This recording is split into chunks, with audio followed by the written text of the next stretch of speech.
A couple of nights ago, I wrote a letter to my family, my blunt advice about AI. You didn't ask for this moment, but it's here. Within the next couple of months, it will upend massive dimensions of your life and work. I want to urge you, even plead with you, to plunge into AI and use it aggressively and daily. Figure out how it can be a force multiplier of the work that you do.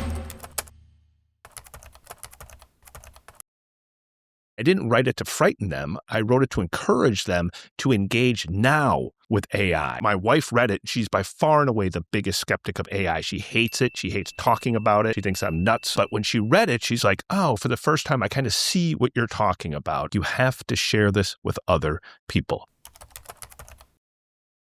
Because we run a media organization and we cover politics and technology aggressively for a national audience, I'm blessed that I've been able to talk to the Sam Altmans at OpenAI and the Dario Amadeus at Anthropic and the leaders and the builders of these technologies. So I've been able to see what they see. I've been able to hear what they hear. Trust me, like I'm skeptical like you. I'm a journalist. I assume everyone's full of it. But there are entire classes of jobs that based on where the technology is today, it's almost inconceivable that they exist in a year or two.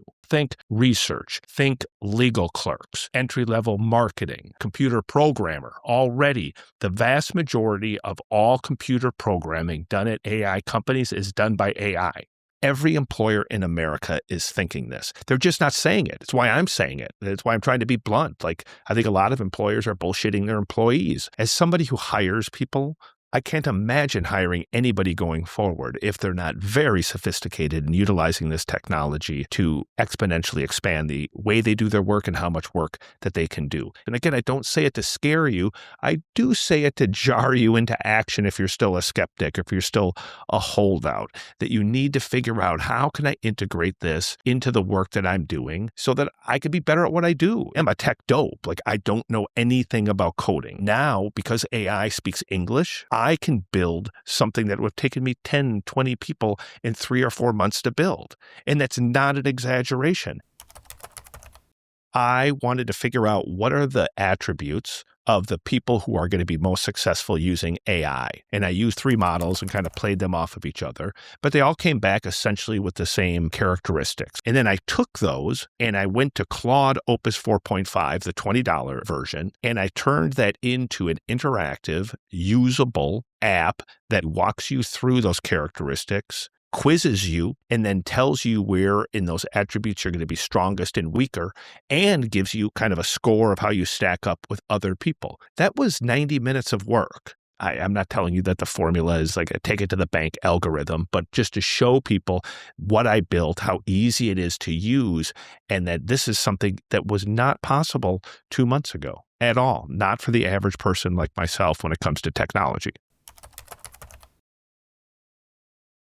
I think a lot of parents are worried that once you use AI, you lose your soul, you lose your creativity, you lose your voice. My daughter who lives in New York, very creative, very soulful, and that's awesome. And she has to do everything she can to protect and grow that. That is her gift. But what I told her, and she is an AI skeptic, wasn't really using it, was listen, I'm not saying to replace your creativity with a machine, but you can use that machine to do research that it would have taken research teams months to do in the past.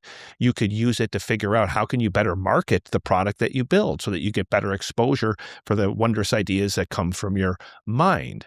Within 24 hours, I got a very detailed plan that she used Claude to build that was a pitch on starting a podcast. It was quite detailed, down to pricing and down to time and down to how difficult it would be. She did all of that through the research side of an LLM.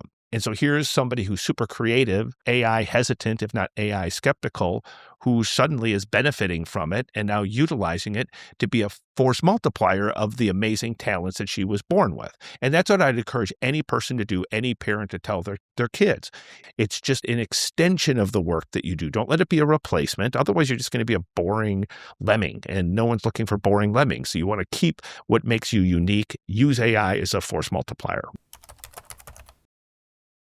I think AI is going to do some wondrous things. I'm very confident it's going to cure a lot of diseases. It's going to help students with their schooling and their learning. I think it's going to build wondrous businesses that don't exist today. Those are the good things.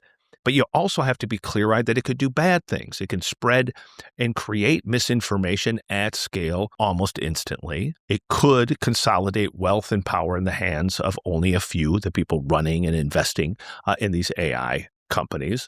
And it could allow bad people to do bad things at scale. That's why I'm urging you, if not begging you, to get engaged, not just in using it, but in talking about it. We as a species, we as humans, we as people, have always feared new technology. We've always thought the worst. We always imagined a world that would be upended, and we've always adapted.